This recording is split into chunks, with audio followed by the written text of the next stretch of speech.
Gracias a usted que ya activó su cámara, se lo agradezco infinitamente y le agradeceré a todos los que puedan conectar Gracias, Jennifer. Ay, Gracias, doctor, unos Karina. tenemos más cara de muertos que de vivos, doctor. Sí, No pero haga fíjese que eso. para mí es más interesante verlos vivos o muertos que ver solo iPhone de Bessie. Y verlas, Marianela, o sea, prefiero verlos así, entre vivos y muertos que están resucitando, que solo ver los puntos negros aquí en la pantalla, porque Todo, así yo no sé. todo Ajá, destruido, doctor. así estamos todos. Lo que pasa es que, pero ya están grabando, no puedo decir muchas cosas. Yo, porque ya mi esposa me maquilló, me peinó, Ah, para que no tenga la cara de muerto. Pero podemos es lo que yo les digo, contratarla, doctor. como yo les digo, yo de verdad los felicito porque es domingo 20 de enero, 5 de la tarde y están aquí conectados. Janet nos está tratando de marear con todo éxito, el árbol está precioso, Es que ando en pero la cancha están, todavía, doctor, con mi hijo. no, pero está bien, es decir, por eso los felicito. Mauricio sí ya está así muy, Mauricio, Marvin, Marianela, Roxana, Jennifer, Karen está así ya muy, eh, Bessie, apáguela mejor, me da miedo que se vaya a ir a pasar algo ahí y no tenemos influencias con lo del viceministerio de transporte, ¿verdad, Kevin? Como para Yo irla a le iba a llamar salvar. para que me apoyara ahí en la defensa. Pero ya estoy por Bueno, llegar a mi fíjate que casita, a unos va- 5 o vamos, 10 minutos. vamos a empezar con el ejemplo de Bessie, hacer la introducción hoy de la ética. Y no, perdón, Bessie, vamos a ocupar su ejemplo, pues, porque la ética trata de esto, ¿verdad? Está bien, está Eh, bien. este, ¿qué pasaría si, si Bessie nos pide ayuda porque nuestros amigos del Viceministerio de Transporte, los gestores o los policías la detienen porque va con la cámara activada atendiendo la clase y va conduciendo? Le van a quitar la licencia. ¿Qué diríamos todos nosotros? Marvin,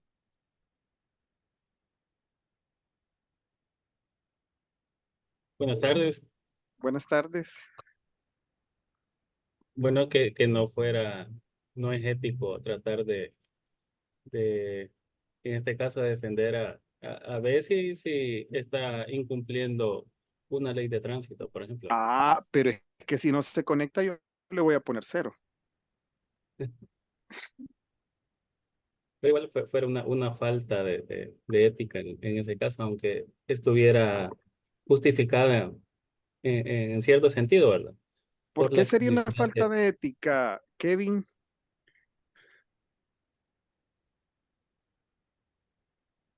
El micrófono, Kevin, que no lo escuchamos. Buenas tardes. Pues falta de Buenas. ética como tal, creería yo que no aplicaría, sino que si va con el teléfono conduciendo, pues si tiene la pistolita y en el caso que aplique y va a excesiva velocidad, la van a detener y van a colocar una infracción por exceso de velocidad. Y la segunda, ¿verdad?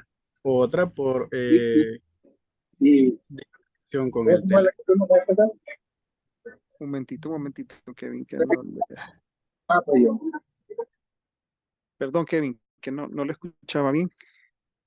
Pero yo no he dicho que ella va a excesiva velocidad, he dicho que ella responsablemente está atendiendo la clase, porque si no, yo le voy a poner 0 si no atiende la clase. Bueno, entonces, pero en los lineamientos de tránsito está que distracción con el teléfono es colocado una infracción. ¿Qué opina Jennifer?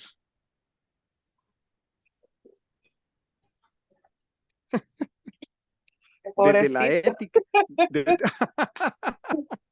desde la ética la queremos defender. Híjole, está bien difícil porque, ¿Por qué? porque éticamente va distraída con el teléfono y eso puede ocasionar problemas a terceros no involucrados con No, tengo nosotros y el clase. posgrado. Doctor, ética relativista. A donde fueres a lo que vieres. Mire, eso, Bessie y Sofía solo habla, pero queremos verla, Sofía. A Bessie le hemos dado permiso. A Sofía Irene, a Mauricio, a Betania, a Carla, a Patti Perdomo y a Sofía Rodríguez no les hemos dado permiso de que no conecten la cámara. Así que si pueden, les vamos a Voy, agradecer. doctor. Fíjense, Voy. vaya, fíjense que esto es lo interesante, ¿verdad? Y gracias, ¿quién fue que dijo relativismo ético? Yo, Bessie, doctor. Bessie, bien tiene ya su salvada, ¿verdad? Sí, definitivamente, fíjense cómo y por eso quise tomarlo así como la introducción para la clase, cómo cuando hablamos de ética podemos poner dos valores fundamentales a discusión, porque hablábamos de responsabilidad en atender la clase. ¿Y cuál sería el otro valor que estaría en juego? La responsabilidad de atender la clase y al conducir, bueno, también responsabilidad al conducir, ¿verdad? Quisiera encontrar otro para no duplicarlo, pero entonces ahí tenemos un dilema ético porque ella está tratando de ser responsable. Sin embargo, como Kevin dice, las normas de tránsito establecen, ¿verdad? Y esto me lleva a una pregunta para ustedes. ¿Qué es la ética? En eso que hemos revisado, ¿qué consideramos nosotros? Cortado, ya lo podría hacerlo así, vea. El de esta imagen. Está dando la consulta, Salvador, pero ¿qué es la ética? ¿Quién me ayuda?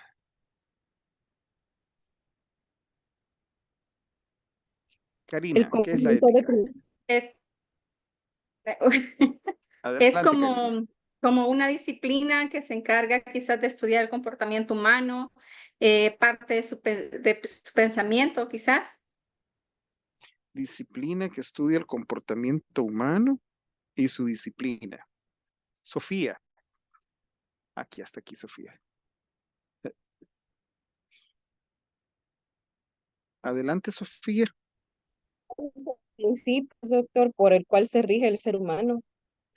Principios por los cuales se rige el ser humano. Perfecto. Roxana. Son los principios de distinguir el bien del mal, de las cosas que estamos haciendo bien y de las cosas que podemos hacer mal. El bien y el mal. Perfecto. Sofía Irene. Son el conjunto de creencias de lo que es considerado bueno o malo o correcto o equivocado. Interesante porque usted está agregando a estas definiciones una palabra que es, digamos, es fundamental considerarla porque usted está diciendo es el a muchos distintas enfermedades, a expulsar demonios. Total que eso es conjunto de creencias, ¿verdad? Conjunto de ¿quién dijo conjunto? Yo. Aquí está Sofía Irene. Usted dijo conjunto de creencias.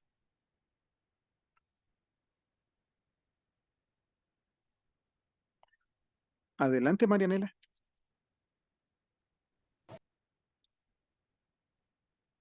El micrófono, Marianela.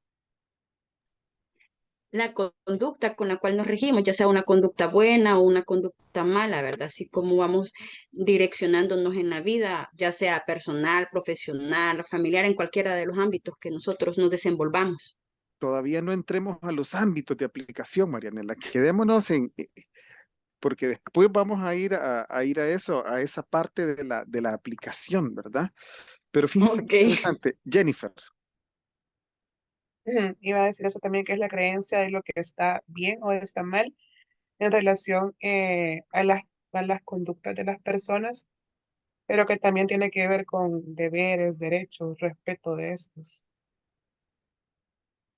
sí, veamos qué es interesante entonces en este punto diferenciar a veces estos conceptos, ¿verdad? Y ustedes lo han dicho muy bien. Eh, Cuando hablamos nosotros de ética, ¿verdad? Y lo hablábamos un poquito la semana pasada, y leo casi textualmente, eh, la ética puede ser definida como el estudio de la moral, ¿verdad? De cómo es el actuar en la sociedad, pero la ética se refiere más a una conciencia individual, autónoma, ¿verdad? Algo en lo que yo creo, y si se fijan, y lo decía uno de ustedes cuando decía, eh, ves y lo decía, para salvarse de que le pongan la multa y todo eso, del relativismo ético, pero si nos vamos por la ética universal, ahí lo que está diciendo es, hay un conjunto de valores concebidos eh, universalmente, ¿verdad? Es decir, mentir aquí en China, mentir es malo. O sea, tenemos la conciencia de que mentir no es correcto. Eh, Matar no es correcto, ¿verdad? Eso es universal. Entonces hablamos de ética como principios de conducta. Y cuando hablamos de la moral, nos estamos introduciendo a lo que decía también una de ustedes, que es ese conjunto de creencias, es ese conjunto de creencias. Patricia González. Hola, doctor. Solo, bueno, lo segundo que yo había entendido, ¿verdad? Si bien es cierto, la ética es la filosofía que estudia como la parte moral y como cómo vive el ser humano en base a los principios de la moral y de los valores. También existe el bien mayor. Entonces, a base de eso, también la ética se rige a base de eso. Entonces, en el caso de la compañera, yo entré un poquito tarde a la clase, pero en el caso de la compañera, pues se debe de ver cuál es el bien mayor, en el cual, si lo vemos desde ese punto de vista, el bien mayor es que ella llegue bien a su casa, que no vaya a tener un accidente por estar distraída en el teléfono, y ese es el bien mayor. Obviamente que a veces uno quiere hacer algunas otras cosas que uno puede decir que éticamente esté correcto, como va a asistir a la clase, pero el bien mayor no es ese. Uno tiene que basarse en el bien mayor, que es que ella no vaya a tener un accidente y no vaya a lastimar a terceros, que pues pase cualquier accidente, ¿verdad? Y pues ella pudiera como poner un mensajito, mire doctor, fíjese que tal cosa está pasando, voy a tener un momento tarde o cualquier cosa, rigiéndose en buscar el bien mayor. Sí, sí, perfecto. Y su concepto está muy bien, ¿verdad? Pero antes de llegar a la decisión, porque en estos temas es fundamental tener claridad de los conceptos, ¿verdad? Aquí, cuando ya estamos nosotros deliberando sobre los hechos, es donde aplicamos, Patricia, el bien mayor. ¿Verdad? ¿Cuál es el bien mayor? Pero mucho cuidado con el bien mayor también, porque bajo la excusa del bien mayor podemos caer en el relativismo ético, porque el bien mayor, no quisiera meterme en esos dilemas éticos así tan complicados. Ya lo puse en jaque, doctor. Sí, no, lo que pasa es que quisiera dejar sentado estas diferencias para después pasar a esto. Lo voy a anotar y si no, usted va a tener 8 puntos menos si no me acuerda de hacer la diferencia, ¿verdad? Por el bien mayor. Porque solo lo digo así, cuando hablamos del bien mayor, podemos caer en el relativismo ético o en la bioética utilitarista, en donde yo puedo justificar unas acciones por un bien mayor. Entramos entonces a aquella trillada frase que el bien justifica los medios. Entonces, mucho cuidado en perdernos en este punto. Cierro el paréntesis y lo vamos a retomar después y si no lo retomo me acuerda. Entonces, decíamos que la ética son principios de conducta, ¿verdad? Y cuando hablamos de principios de conducta son, porque tampoco quiero entrar en el bien y el mal, porque sobre el bien y el mal hay toda una teoría, ¿verdad?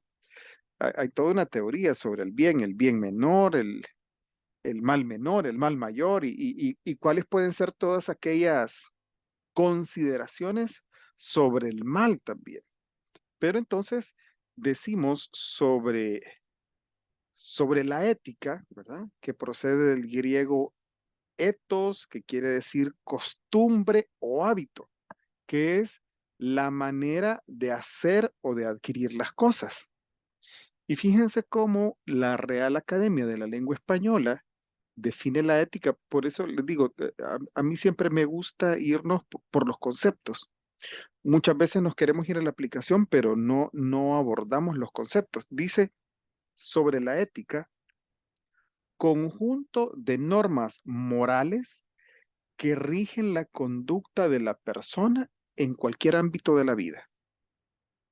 Y esto, anotémoslo así, ¿verdad? Conjunto de normas morales que rigen la conducta de la persona en cualquier ámbito de su vida. Marianela, al igual que Patricia, se me estaban adelantando porque Marianela decía, es como nosotros en nuestra vida personal, profesional, en el trabajo. Sí, sí, ¿verdad? Y totalmente de acuerdo. Por eso la definición de la ética dice, perdón que insista, conjunto de normas morales que rigen la conducta de la persona en cualquier ámbito de su vida. Y aquí es en donde entramos a las diferentes, digamos, campos, si lo queremos llamar así, aunque no es eso, de aplicación de la ética, ética profesional, cívica, deportiva, personal, ¿verdad? Y por otro lado, cuando hablamos de moral, viene del latín moralis, relativo a las costumbres. Y la misma Real Academia de la Lengua Española define la moral como perteneciente o relativo a las acciones de las personas desde el punto de vista de su obrar en relación con el bien o el mal y en función de su vida individual, pero sobre todo de la colectividad. Y aquí es entonces, sobre moral, dice la Real Academia de la Lengua Española, perteneciente o relativo a las acciones de las personas desde el punto de vista de su obrar en relación con el bien o el mal, en función de su vida individual, pero sobre todo de la colectividad. Entonces, Hola, doctor. Hola. Perdón. Adelante. Quería hacer una pregunta. Con esa definición de la Real Lengua Española sobre ética, va más sobre ética normativa, no como ética en general, más parece que está definiendo una de las 3 ramas de la ética, que es la ética normativa. ¿Y las otras 2, doctor Juárez? La aplicada y la metaética. Exacto, sí, pero, totalmente de acuerdo, pero nos dice, bueno, es ese conjunto de normas, ¿verdad? Totalmente de acuerdo normativo. Por eso al inicio, y si se fijan, quienes tuvieron la oportunidad de leer el capítulo 9 del libro que les compartía, decía la ética, principios de conducta, ¿verdad? Principios de conducta. De manera entonces que en algún momento se ha llegado a hablar que la moral es la puesta en práctica de la ética, porque en la ética nos quedamos un poco más a razonar y reflexionar sobre esto, pero en la moral es donde se introduce ya lo de la colectividad, porque dice que es lo que individualmente, pero sobre todo dice colectivamente. Entonces, aquí es algo que debemos nosotros de tener claro, ¿verdad? Sobre sobre la ética y la moral, ¿verdad? Que suelen estar muy entrelazadas. Esto nos lleva entonces definitivamente a que solemos entrar en estos dilemas que yo colocaba al inicio de la clase a propósito de que nuestra compañera venía conduciendo y ustedes muy bien han aportado esa diferencia. Hay unas normas, ¿verdad? Y tenemos que respetar esas normas, ¿verdad? Eh, y esas normas nos indican la forma en que vamos nosotros a irnos desenvolviendo a la conducta que vamos a tener y vamos cayendo entonces un poco en esto. Por eso es que la tarea de la ética es esclarecer o investigar la realidad, ¿verdad? Establecer o entender la realidad. Por eso decía, en la ética teorizamos un poco. En la ética teorizamos un poco sobre el bien y el mal, sobre la conducta de las personas, ¿verdad?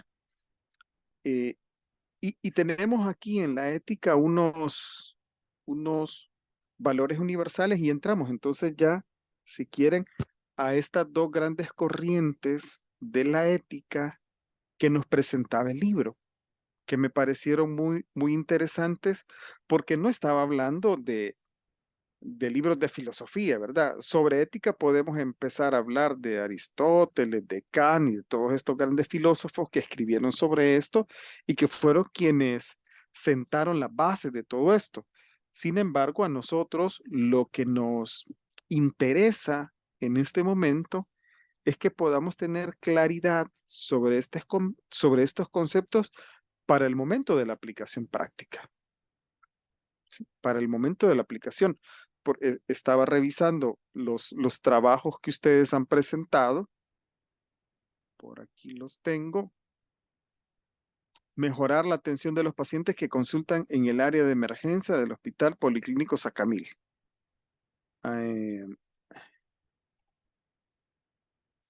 Tenemos el otro. Mejora continua de la calidad de los servicios de salud en El Salvador, ¿verdad? Tenemos el otro. Aquí está. Maltrato de pacientes hacia el personal médico y paramédico. Mejoren los tiempos de atención. Tiempos de espera.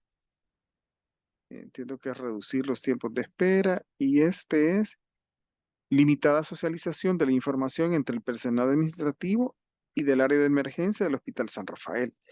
Es decir, estos son los trabajos que ustedes están presentando desde el punto de vista de la gerencia de servicios de salud.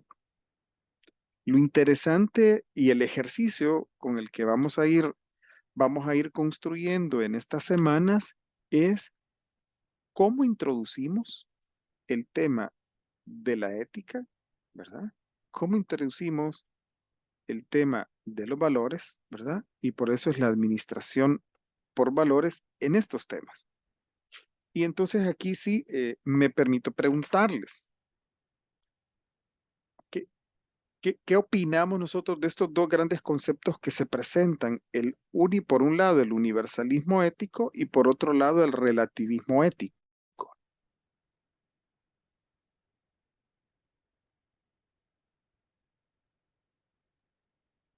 Jennifer. Gracias, doctor. Pues yo pienso que la ética viene siendo como una rama de la filosofía. Entonces, se encarga de esos aspectos de la conducta humana, pero a la vez da lugar al estudio de principios morales. Y esto lleva a la argumentación, porque como se basa en la realidad de cada quien y de cada lugar, la argumentación que va a ser, ¿verdad? Entonces, ahí es donde viene el relativismo. Pues el relativismo puede ser tanto personal o como de país o como de sociedad o de área en la que me desenvuelvo, porque, por ejemplo, incluso tiene en cuenta valores religiosos, eh, porque, por ejemplo, aquí no es pecado comerse una vaca, ¿verdad? Y en la India sí. Entonces, esto da lugar a argumentaciones. Entonces, estas mismas argumentaciones que tienen en cuenta valores morales o definiciones de bien y mal propias son las que llevan al relativismo ético. Gracias, Jennifer. Karina. Creo que el relativismo ético se relaciona más como que no existe algo, por ejemplo, como algo escrito o algo como que así es, porque sino que es como más como que cada persona o cada, no sé, filósofo, por así mencionarlo, tiene la oportunidad de creer por sí mismo si está bien o está mal. Entonces creo que el relativismo se relaciona más a eso, como que no hay algo específico que lo rija, sino que dependiendo la persona. Vaya, estamos hablando bastante del relativismo, pero ¿qué del universalismo ético? En el universalismo ético lo que sucede, doctor, es de que independientemente del contexto, la ética es la que predomina, ¿verdad? No hay un punto de vista determinado, sino que ya está establecido y así tiene que ser. Gracias, Mauricio. Adelante, Fernando. Sí, en cuanto al universalismo ético, como mencionaban anteriormente, Hola. Pero esta perspectiva se dice que hay valores y normas morales que son válidos para todas las personas, pero va a depender del contexto en el Fernando, no que sé ellas si viven. soy yo, pero le escucho entrecortado. No sé si se podrá acercar. Hola, no sé si me logran escuchar ahorita. Sí, es que de repente se le corta. Tal vez si se Perdón, acerca. es que sí, que tengo un poquito de problemas porque esta no es mi compu. Pero hacía mención que el universalismo es todos aquellos principios éticos universales, valga la redundancia, en el que hay valores y normas que son válidas para todas las personas, pero va a depender del contexto social, cultural y geográfico en el donde ellas están. Por ahí mencionaban que en el otro lado del mundo pues es prohibido comer ciertos animales y para otras personas es lo más normal. Gracias, Fernando. Solo a ese respecto, cuando hablamos de estos temas de ética y de bioética, siempre tenemos que ser muy cuidadosos cuando estamos haciendo el ejercicio, ¿verdad? Cuando estamos haciendo el ejercicio de comprender los temas, muy cuidadosos de no irnos a los extremos, ¿sí? Porque los extremos, digamos, no nos van a permitir una comprensión, lo voy a decir así, el irnos a los extremos no nos van a permitir una comprensión adecuada de los conceptos. Por eso cuando Patricia mencionaba lo del bien mayor, yo tuve la tentación, y lo voy a lanzar así, por ejemplo, el aborto. ¿Cuál es el bien mayor en el aborto? ¿Verdad? Y alrededor de eso hay mucha discusión, pero estos son esos casos extremos, ¿verdad? Que no nos permiten en algún momento deliberar sobre la conducta, el proceder y todo. Por eso, cuando hacemos este tipo de ejercicios, evitamos irnos a eso. Evitamos porque eso es el extremo, ¿verdad? Muchas veces, por ejemplo, el caso este que ha sido tan famoso en el país del embarazo ectópico y todo eso es el extremo. Con ese caso no puedo normar yo. Entonces tengo que irme entonces a las normas generales, comprender las normas generales y después ir a estos análisis particulares, ¿verdad? En donde yo debo de hacer una serie de valoraciones de índole, aquí sí diría yo, filosóficas para determinar el bien y el mal de esa acción.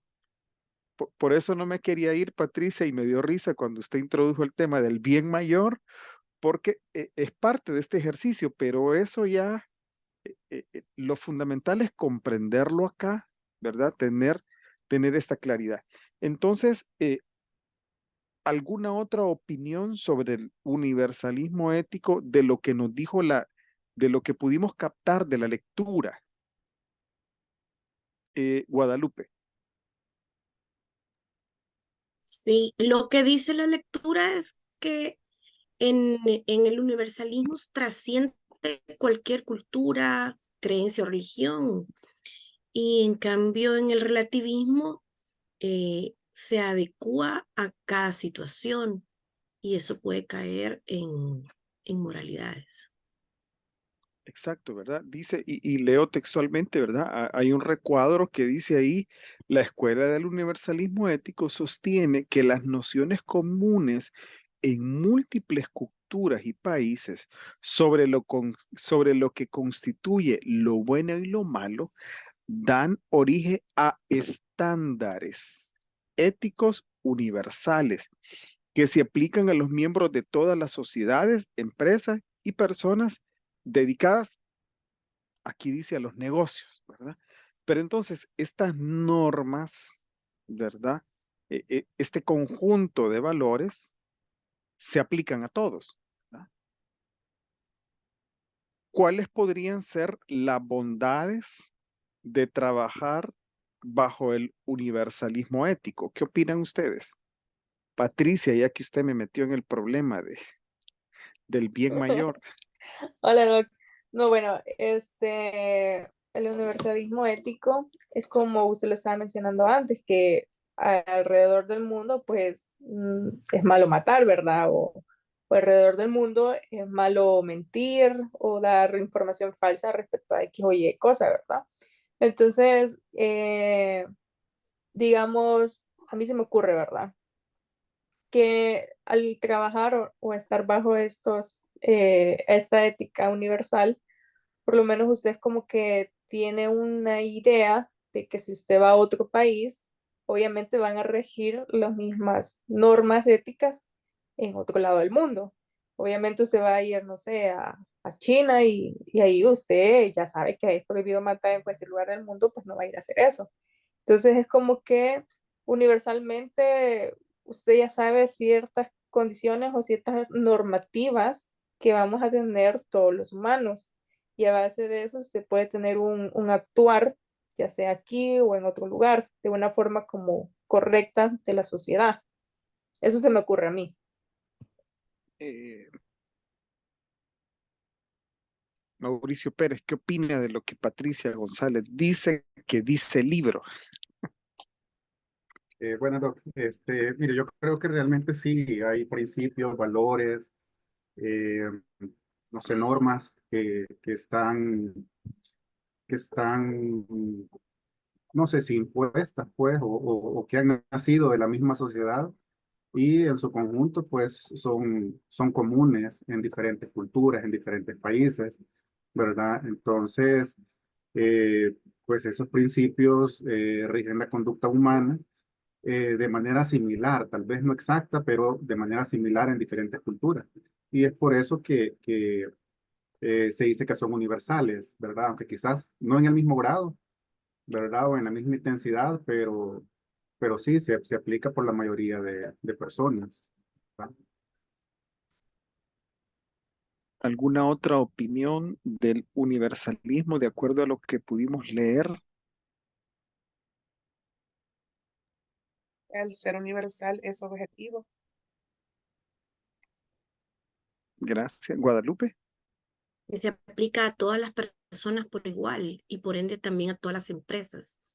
Y el ejemplo que ponían era el de Apple, que hizo sus auditorías en diferentes partes del mundo. Y por ejemplo ponían lo del trabajo infantil, que para las sociedades occidentales es penado por la ley y obviamente es inmoral, pero en países subdesarrollados, incluso los nuestros, pues es una forma de vida. Y si no, pues tendrían que ser mendigos. Entonces, ellos fueron muy duros con su aplicación de auditorías, pero eso es, estandarizaron a todos por igual dependiendo de su código de ética. Y es interesante, gracias Guadalupe por ponerlo, porque entonces es interesante y aquí la pregunta, y aquí es donde viene, ¿quién hablaba de la argumentación? Perdón. Usted, ¿verdad? Aquí, Jennifer, Yo, usted habló del sí, argumento. Aquí es donde viene la argumentación, es decir, bajo estas normas universales o bajo esta ética universalista, el trabajo infantil no es adecuado. Pero Guadalupe dice, pero en nuestros países, ahora, momento, al margen de este tipo de consideraciones, la pregunta es, el trabajo, y, y esto no tiene nada que ver con notas ni nada, ni con que yo ni con que yo me forme un juicio de valor sobre ustedes, en absoluto, ¿verdad? Y no nos vamos a criticar ni nada de eso. Levanten la mano aquí en reacciones bajo las condiciones nuestras de país, ¿quiénes estarían de acuerdo con el trabajo infantil?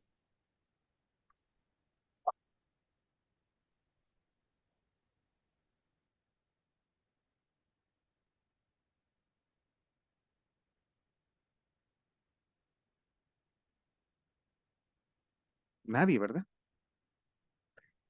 Nadie está de acuerdo con el trabajo Fíjese, infantil. perdón, Adelante, Mauricio, adelante. fíjese que en ese punto yo creería que el trabajo infantil obligatorio no es adecuado, pero por ejemplo en el campo, o sea, desde pequeños los niños salen a ayudar a sus padres y van a Ah, trabajar, sin embargo no es obligatorio, ah, ¿verdad? eh, Sino que lo hacen por la misma necesidad o por acompañar a sus padres, ve- ve- ¿verdad? vea un poquito, aquí es donde entramos allá un poco al campo de aplicación y a la argumentación, ¿verdad? Porque este trabajo infantil, digamos, al que usted se refiere, no es que sea ya le doy la palabra, Marianela, no es que se refiera a ese trabajo de la maquila, por decir algo. Y si no, bueno, quienes somos del interior del país, yo nací en San Vicente y crecí en San Vicente, mis padres tenían un negocio y yo creo que desde los 12 años estaba trabajando con mi papá porque era parte como no era una obligación que yo trabajara, sin embargo, era parte de ¿qué? De esa práctica familiar, ¿verdad? Y lo hacía con alegría, no era una obligación, no tenía que estar levantándome a las 6:30 de la mañana.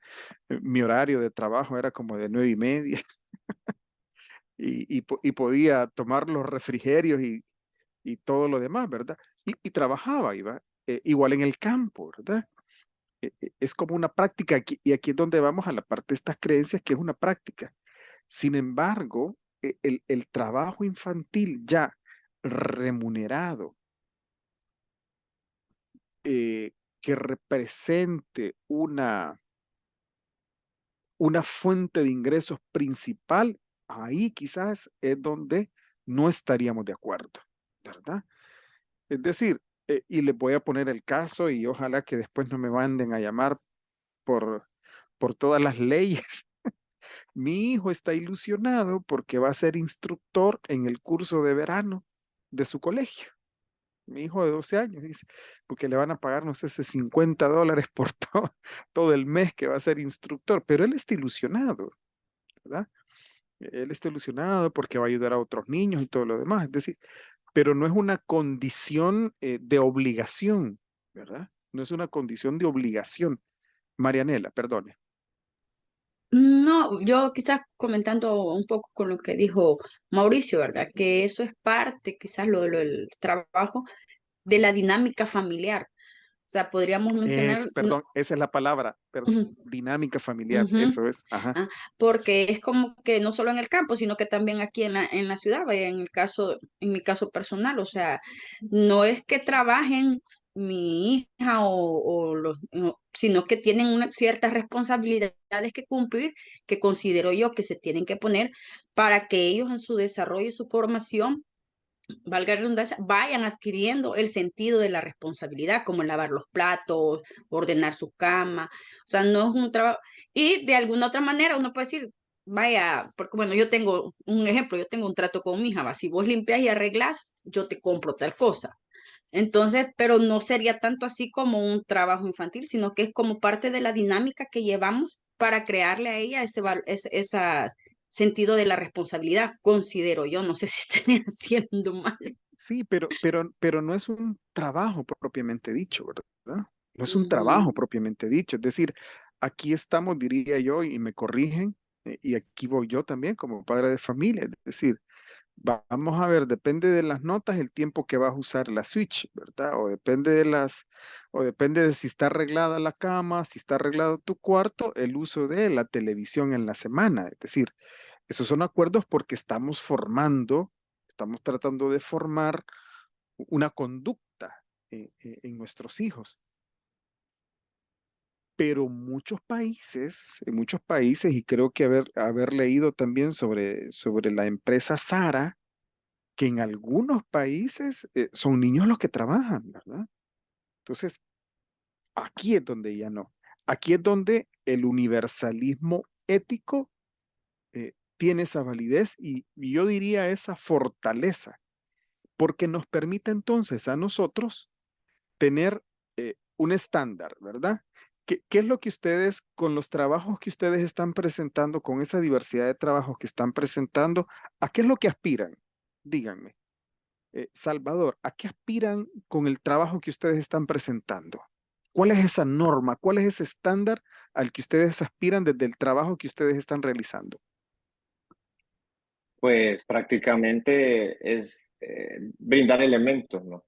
Para que dentro de la ejecución de los servicios puedan tener como herramienta para decir y hacer cambios, ¿verdad? En el desarrollo de la consulta, en el trato con el paciente, porque nuestro tema es de maltrato. Y ahí va Exactamente. la parte de ética, ¿verdad? ¿Es maltrato de quién? Que ese no lo recuerdo. ¿Maltrato de Del los pacientes hacia los paciente médicos o al de los médicos? profesional, del Entonces, paciente al profesional. ya, y no lo he leído muy bien, pero entonces de lo que se trata es dar como unas normas.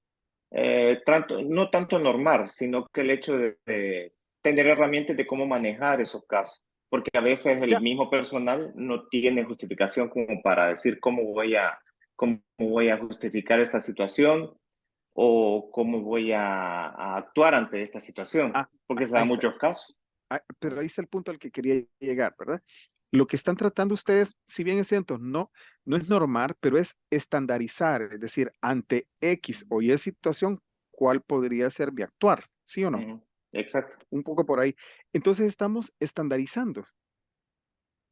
A usted no le gusta la palabra, pero estamos normatizando, ¿sí? Mi proceder. Entonces, el universalismo ético lo que nos permite es esto, ¿verdad? Tener entonces una comprensión universal de este concepto. Y fíjense qué interesante. Entonces, todos estamos de acuerdo que el trabajo infantil no es adecuado. Les dije, levanten la mano quienes consideran que el trabajo infantil es adecuado. El doctor Juárez hasta puso la manita para abajo, ¿verdad? Que no está de acuerdo. Nadie está de acuerdo. Pero se me fue. Pero Guadalupe decía, en el contexto, ¿verdad? Es decir, en una familia aquí en El Salvador, en donde el menor de edad tiene la posibilidad de generar algunos ingresos para la familia, porque es una familia que cuenta solo con uno de los padres y hay 4 hermanitos más. ¿Es válido entonces que este niño trabaje para generar ingresos a la familia? Marianela dice que no, pero no hay otra forma. Es decir, la mamá o el papá trabajan, ¿verdad? Estamos hablando, diciendo que solo hay uno de los padres. Mamá o papá trabajan y el niño pues siente la responsabilidad de trabajar para ayudar al sostén de la casa. Betania. Yo considero que realmente yo no estoy de acuerdo con el trabajo infantil, ¿verdad? Y claro está. Pero de igual manera que usted, mis papás tienen un negocio y yo desde pequeña pues les ayudaba ahí, ¿verdad? Como todo. Pero yo siento que ya como darle la responsabilidad a un niño de que sea él quien mantenga las finanzas de un hogar, no, ¿verdad? No considero que sea lo ético, lo que de verdad debe de ser eso sí, no, porque yo conozco, por ejemplo, aquí en San Miguel, soy de Oriente, obviamente, am, conozco niños que las mamás los mandan a pedir todo el día, no los mandan a la escuela, les quitan sus derechos, ¿verdad? Y dan una responsabilidad, ¿verdad? Y una vez platicando con uno de ellos me dijo que ellos no iban a la escuela porque la mamá los obligaba a ir a pedir todo el día. Entonces era como darle una responsabilidad de las finanzas de la casa a un niño. Y siento que ahí sí, yo al menos no estoy de acuerdo en eso. Sí, totalmente, pero no hay otra forma que esta familia pueda sostenerse. Bessie. Es que ahí es algo Otra. contradictorio. Fíjese Bessie. que la verdad que es bien complejo decir si es correcto o incorrecto, pero desde el punto de vista, como lo ha puesto usted, de que esa familia no tiene cómo mantenerse y que esa puede ser una ayuda para que coman, es bien complejo porque la verdad que con uno con el estómago vacío eh, y las cosas cambian, la forma de ver las cosas, la perspectiva cambia.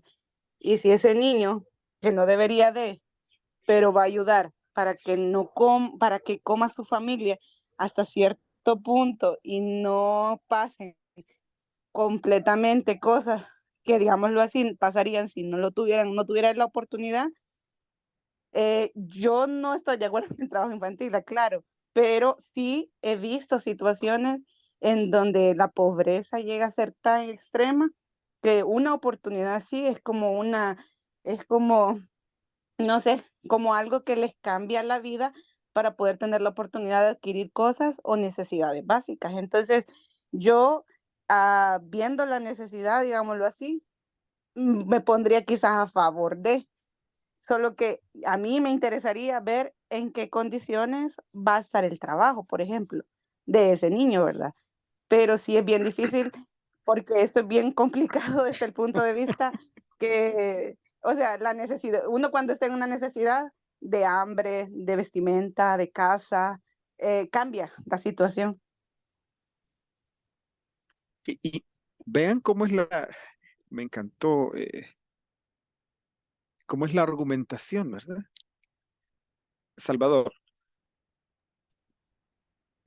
Quizás yo iría un poquito más allá, doctor, en el sentido de que estamos hablando sobre casos extremos, quizás de nuestro día a día, que son los casos que se ven aquí en nuestro país, y no solo aquí, sino que en varias partes del mundo, Cualquier en parte cualquier del lado. mundo.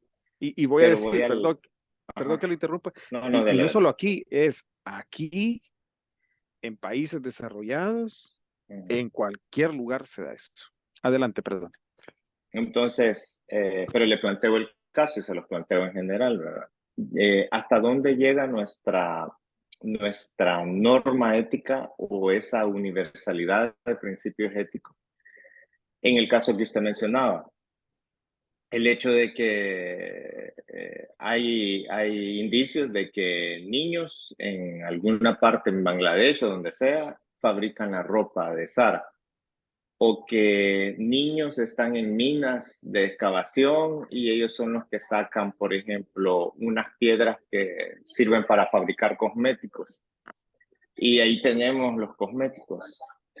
Si nuestra norma ética nos dice que estamos en contra del trabajo infantil, pero seguimos comprando esos productos, aunque sepamos que vienen de explotación de niños o cosas así. Entonces voy hasta ese punto. ¿Cómo juega ahí esa parte de la universalidad y de la estandarización y todo eso? Gracias, Salvador. Jessica Urrutia. Buenas tardes. La verdad que para nada de acuerdo porque la necesidad no va a justificar que nosotros sobrepasemos los derechos de los niños. Primero que todo, una necesidad, yo como padre tengo la responsabilidad y la obligación de velar porque ese niño coma, se alimente, estudie y todo lo demás. Jamás vamos a cambiar los roles en nuestra familia de que el niño me va a mantener a mí, sino dónde está la integridad de esa familia. Cada quien en la familia tiene un rol específico. Padres son los proveedores, son los que tienen que llevar esa batuta. Y sí, estamos viendo que eso, como decía el compañero, ¿verdad? Hay cosas que todavía las compramos y todo, estamos normalizando que, ay, sí, son cosas que ellos pueden hacer o en su tiempo libre, pero no. En su tiempo libre tienen que ser niños. La responsabilidad de ellos es ser niños y llegar a crecer. Y en un futuro van a morirse trabajando como todos lo vamos a hacer. Y todos lo estamos haciendo. Pero no hay por qué quitarles esa etapa de la vida, dándole responsabilidades que no están para ellos. Somos nosotros como adultos los que tenemos que cumplir y satisfacer sus necesidades. A pesar de, o sea, cada quien también es responsable de planificar cuántos hijos puede mantener. O sea, si de verdad no puedo mantener más de uno, pues con uno me tengo que quedar. Pero la gente no piensa solamente cómo va a ser para mantener ese niño, para darle todo lo que necesita, sino que empiezan a tener un montón de niños. Pero esa es la realidad de toda Latinoamérica, creo yo, ¿verdad? Como que nuestra responsabilidad fuera poblar el mundo y no verificar cómo vamos a tener esa población, ¿verdad? Gracias, Jessica. Mauricio Juárez. Gracias, doctor. Yo opino de que, vaya, en primer lugar estoy en contra del trabajo infantil, pero también no podemos juzgar a todos con la misma vara. No conocemos exactamente el contexto social de esa familia en particular, ¿sí? Y en base a ello no sabemos primero si es una familia funcional o disfuncional. Si esa disfuncionalidad es porque es ausencia de un miembro, es decir, el padre o la madre, o porque definitivamente sus recursos económicos, aún juntando los dos, no dan lo suficiente como para poder mantener a toda la familia. Punto aparte es el hecho de si tienen 1 o 7 o 8 hijos, pero los tienen y tienen que sacar adelante a esa familia. Ahora, ¿qué es lo que sucede? Bueno, que muchos de ellos toman la decisión de poner a su hijo o hija mayor a trabajar. Caso de ejemplo típico son las mujeres que dedican a sus hijas al servicio doméstico. Y muchos de nosotros contratamos el servicio doméstico 16, 17, 18 años. No nos ponemos a pensar en ese momento de que si es moral o si es ético o no contratarlo, ¿verdad? Porque quizás nosotros tenemos la necesidad de que entren a trabajar y que sirvan en casa, ¿verdad? La otra pregunta que nos podemos realizar, ok, ¿cómo van a conseguir entonces el suficiente dinero para poder mantener a la familia? Si no lo ponemos a trabajar en un lugar digno, por decirlo así, se van a dedicar a la prostitución, se van a dedicar a andar vendiendo drogas o incluso, pues uno no sabe, puede robar, terminan en la cárcel y es peor la cosa. Entonces es algo relativo, pienso yo, y es donde entramos con la ética relativa. Porque, pues sí, la universalidad dice no al trabajo infantil, pero no estamos en los zapatos de esa familia. Y es ahí donde las cosas se individualizan y tenemos que poner en práctica también nuestra moral, pues, ¿verdad? O nuestro sistema de valores y creencias. Y decir, o sea, hasta qué punto, dándole trabajo a este adolescente, voy a hacer algo bueno por esta familia y hasta qué punto de verdad es algo ilegal. Eso es lo que yo pienso. Janet Cáceres. Muy de acuerdo con lo que dice el doctor Juárez, ¿verdad? Sí, estoy muy de acuerdo. Pero vamos ahí, a mí me contrataron de 17 años en una cadena de restaurantes. Era una niña, no tenía 18 años. Entonces, no estoy de acuerdo con el trabajo infantil, pero me tocó hacerlo. Entonces, ahí vamos midiendo la balanza, porque yo lo hice por necesidad y ellos no sé por qué me contrataron, si por necesidad de empleados.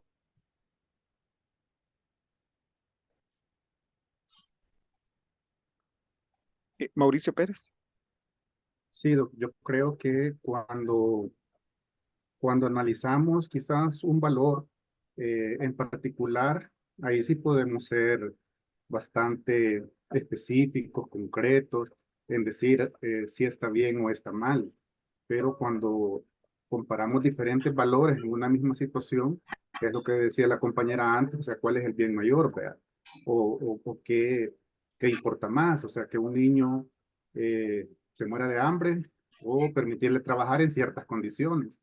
Entonces, por eso le decía yo, a veces pueden ser valores universales, pero al final de cuentas, sí, en cada sociedad tienen diferente intensidad o le dan diferente importancia a cada uno de ellos, pues. Muy válidos todos los argumentos que hemos presentado. Sin embargo, quisiera resaltar, y por eso siempre mi invitación es a que traten de leer, ¿verdad? Y no estoy diciendo que no han leído, veo que sí han leído. Entonces, dice en el libro, fíjense, en la página 290 del libro, dice, la fortaleza del universalismo ético radica en que se funda en los puntos de vista colectivos de numerosas sociedades y culturas y traza límites claros sobre lo que constituye el comportamiento ético, y aquí habla, ¿verdad?, de los negocios y cuál es la conducta inmoral, sin que importe en qué mercado o cultura opera la compañía y sus empleados.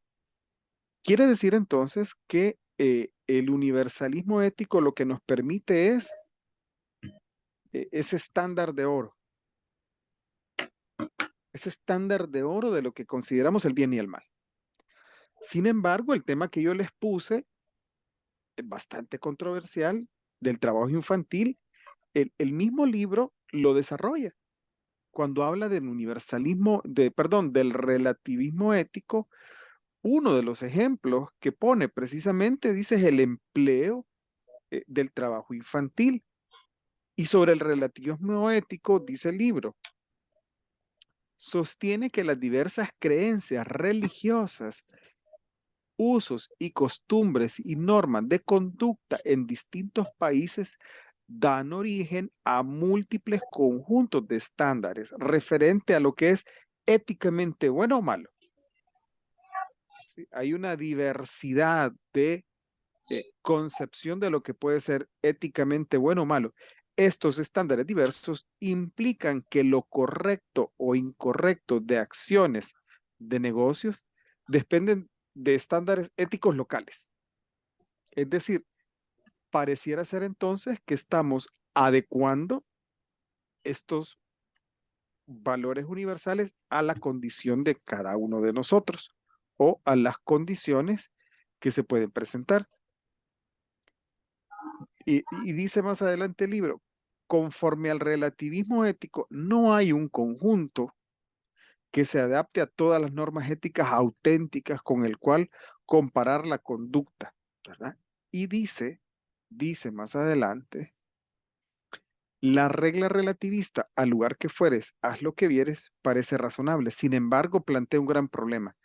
Frecuentemente lleva a prácticas carentes de ética. ¿Qué es lo que sucede?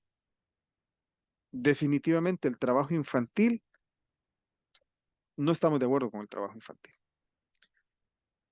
Y aquí es donde entonces entran otro tipo de conceptos y consideraciones y una serie de acciones que tienen que provenir del Estado, y me voy a referir solo a ese ejemplo. Y Amartya Sen, un economista hindú, premio Nobel de Economía, ¿verdad? Amartya Sen plantea un concepto que es interesante. Él plantea el concepto del estado del bienestar. Y el estado del bienestar consiste en ofrecer algún tipo de protección o asistencia a las personas que sin ayuda del Estado puede que no sean capaces de tener una vida mínimamente aceptable según los criterios de la sociedad moderna. En algunos otros libros o en algunos otros artículos, cuando se habla del estado de bienestar que propone Amartya Sen, dice que el Estado, el Estado debe de procurar que, por ejemplo, por la falta de empleo, las personas no pierdan su dignidad como persona. Ese es el estado del bienestar. Bajo esta concepción entonces del estado del bienestar, planteado por Amartya Sen, el trabajo infantil es inválido, porque debería ser entonces el Estado, no digo el gobierno, el Estado quien debería de proveer las condiciones suficientes y necesarias para que este niño no trabaje. Pero fíjense qué delgada es la línea, qué delgada es la línea que pasemos de conceptos o de valores universales o que pasemos del universalismo ético al relativismo ético. Y no estoy diciendo que actuamos bien o mal, pero casi todos dijimos, no estamos de acuerdo con el trabajo infantil. Sin embargo, si este ingreso que este niño lleva a su casa va a permitir que quien fue radical fue Jessica, ¿verdad? Pero todos dijimos, todos fuimos duro blandito. Entonces, ahí tenemos entonces nosotros que tener una claridad y el libro lo dice.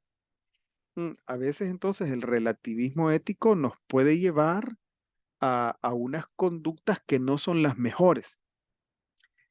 Dicho esto, todo esto que hemos discutido, entonces nosotros, ¿qué será lo mejor en el actuar ya en la vida cotidiana? Desde la manera personal, si lo queremos ver, o ya aplicado a nuestros trabajos. ¿Cómo deberíamos de proceder nosotros? O más bien, antes de decir cómo deberíamos de proceder, ¿será adecuado la práctica permanente de la ética en nuestra vida cotidiana? Pregunto. Y no solo sí o no, por favor, sino ¿por qué? Sofía Irene. Yo considero que sí, doctor, que siempre tenemos que estar aplicando lo que es la ética. Y parte de lo que mencionaba el libro era que la ética lo que hacía también era como mejorar, bueno, hablaba algo de una mejora de, bueno, en el caso de las empresas, la productividad.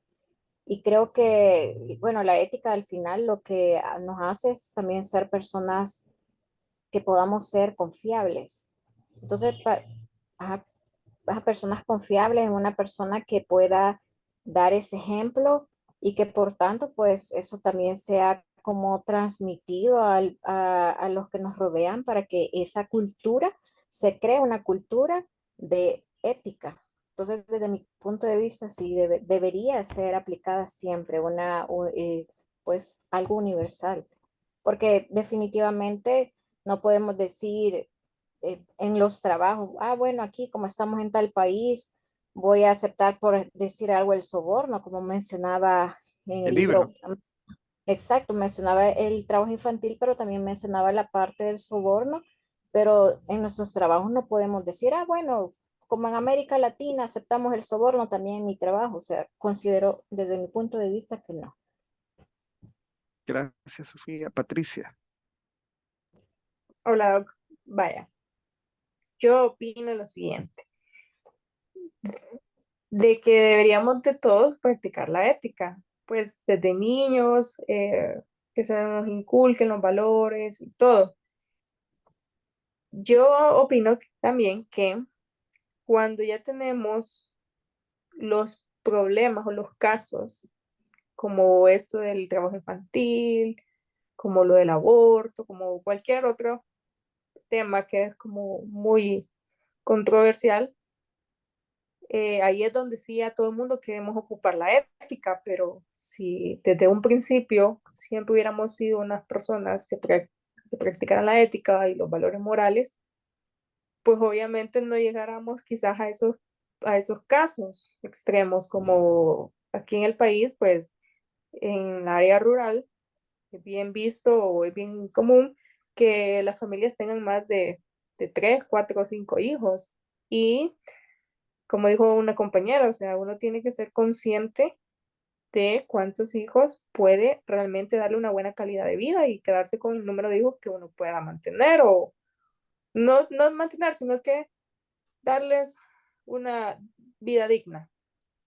Pero como la mayoría de personas no practicamos la ética a diario, ahí es donde empezamos a tener ese tipo de problemas, de que de la nada ya tengo 10 niños y entonces ahí sí, ¿cómo los voy a alimentar? Y los mando a trabajar y hacer cualquier cosa. Pero si desde un principio, pues nosotros nos hubiéramos sentado a hablar y decir, esto es éticamente o esto no es ético, creo que se podían como prever muchos de estos problemas que después se dan y que todo el mundo quiere decir algo éticamente si es correcto e incorrecto. Pero si desde antes lo hiciéramos, siento yo que se ahorraran algunas cosas. Un 80%. Ese es mi comentario. Gracias, Patricia. ¿Alguien más sobre la pregunta de que hacíamos? Karina. Y luego Bueno, Fernando. ya que tocan el tema, sabe que incluso ahora a mediodía estábamos tocando ese tema porque estábamos hablando y me acordé de esto y dije, bueno, es casi que lo del tema. Porque se refería a que la relatividad, la ética, perdón, universal, se refería más como a defender cada idea, más o menos. Según lo que yo entendí, se definía más como a defender cada idea, pero que es verdad, o que así se acepta por lo menos en la mayoría del mundo. Me corrige si me equivoco, pero yo más o menos lo que entendí. Entonces, salió el tema de que decía de que hay muchas mejoras en el mundo acerca de la producción de granos alimenticios. Entonces le digo yo, ¿de qué sirve que vengamos a hacer como mejoras en ese tipo de cosas si no estamos viendo lo que realmente importa? Porque no hay programas, le digo, que detengan como la multiplicación humana. En el país, por ejemplo, en El Salvador, no hay ningún país, no hay ninguna regla, ninguna ley que diga que podemos tener cierta cantidad de hijos.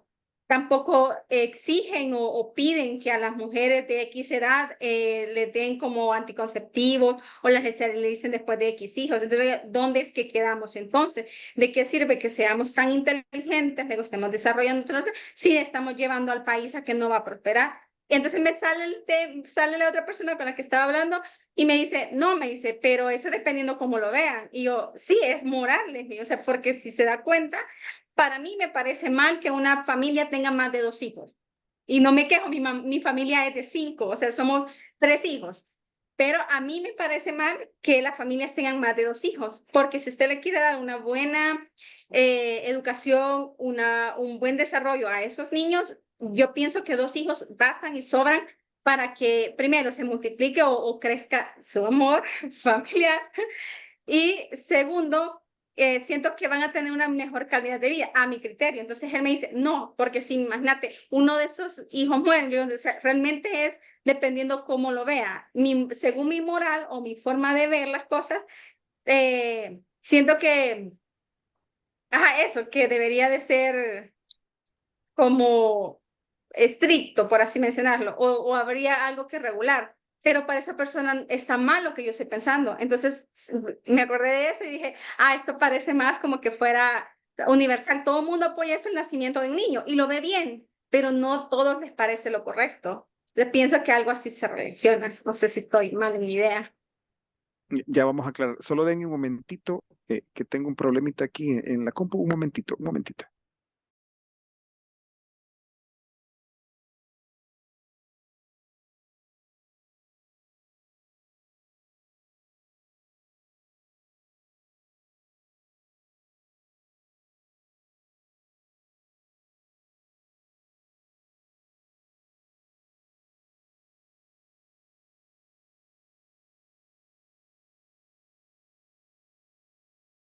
Y les explico.